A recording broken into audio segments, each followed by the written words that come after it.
Bismillahirrahmanirrahim. Assalamualaikum warahmatullahi wabarakatuh. Perkenalkan, nama saya Nia Indriani Panjaitan dari Prodi S1 Manajemen kelas C3. Di sini saya akan menyelesaikan tugas Pancasila untuk menjelaskan kembali isi modul 6 yang bertemakan filsafat Pancasila.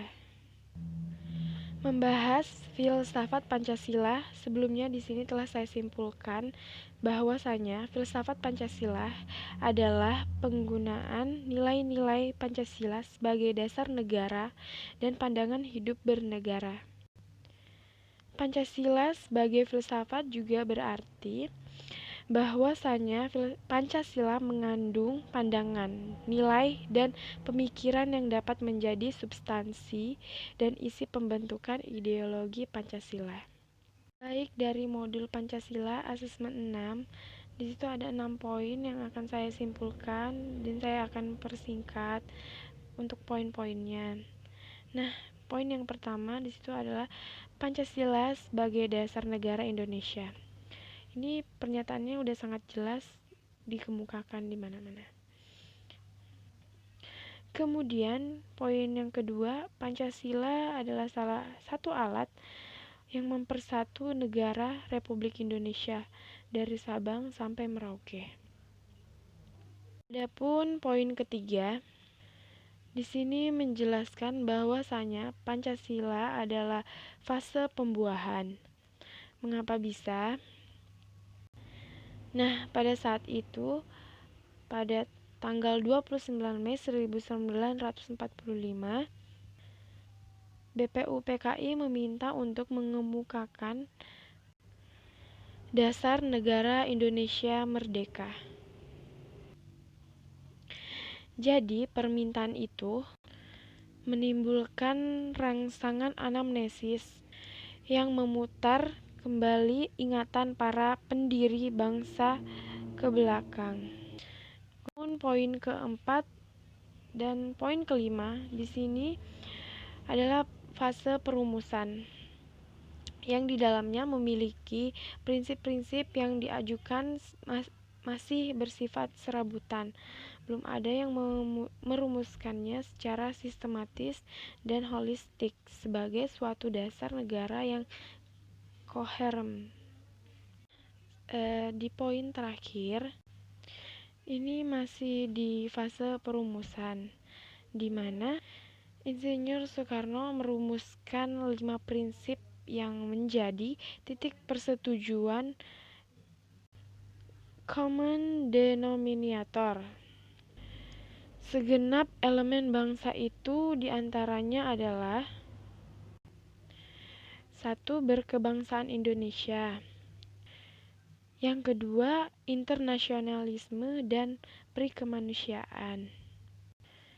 Yang ketiga, mufakat atau demokrasi. Yang keempat, kesejahteraan sosial. Dan yang kelima, ketuhanan yang berkebudayaan. Maka dari keenam poin itu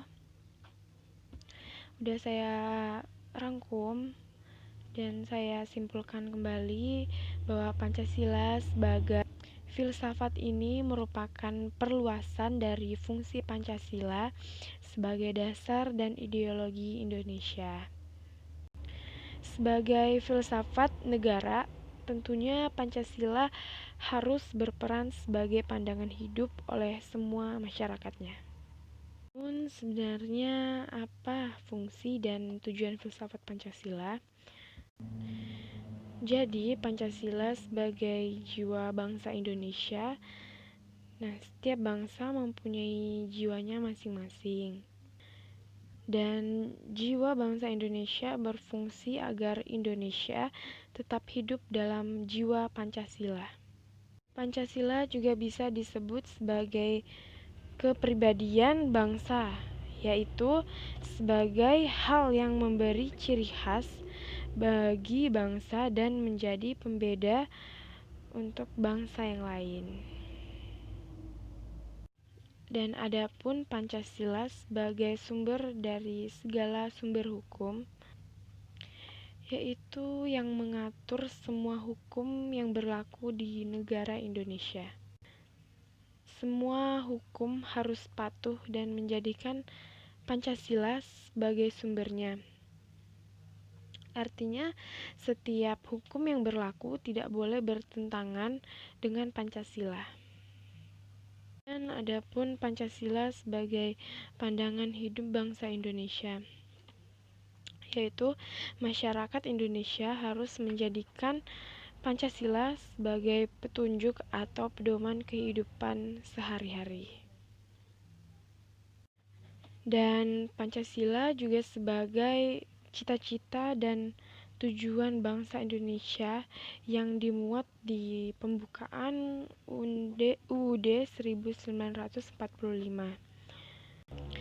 Hal ini menjadikan Pancasila sebagai tujuan dan cita-cita bangsa Indonesia. Dan adapun tujuan filsafat Pancasila ini ada 5 poin. Yang pertama, untuk menciptakan bangsa yang religius dan taat kepada Tuhan Yang Maha Esa. Dan yang kedua, menjadi bangsa yang menjunjung tinggi keadilan baik secara sosial maupun ekonomi. Lalu yang ketiga, menjadi bangsa yang menghargai hak asasi manusia seperti yang dirangkum dalam hubungan HAM dengan Pancasila sebagai dasar negara kita. Yang keempat, untuk menciptakan bangsa yang menjunjung tinggi demokrasi. Terakhir, menjadi bangsa yang nasionalisme dan mencintai tanah airnya, yaitu tanah air Indonesia. Nah, mungkin sampai situ aja yang bisa saya sampaikan. Semoga dapat bermanfaat. Kurang lebihnya saya mau mengucapkan terima kasih untuk atas perhatiannya, dan saya mau minta maaf atas penyampaian saya yang kurang berkenan atau penyampaian saya yang kurang masuk. Semoga kalian semua dapat memahami dan mempelajari isi-isinya. Saya mengucapkan terima kasih. Wassalamualaikum warahmatullahi wabarakatuh.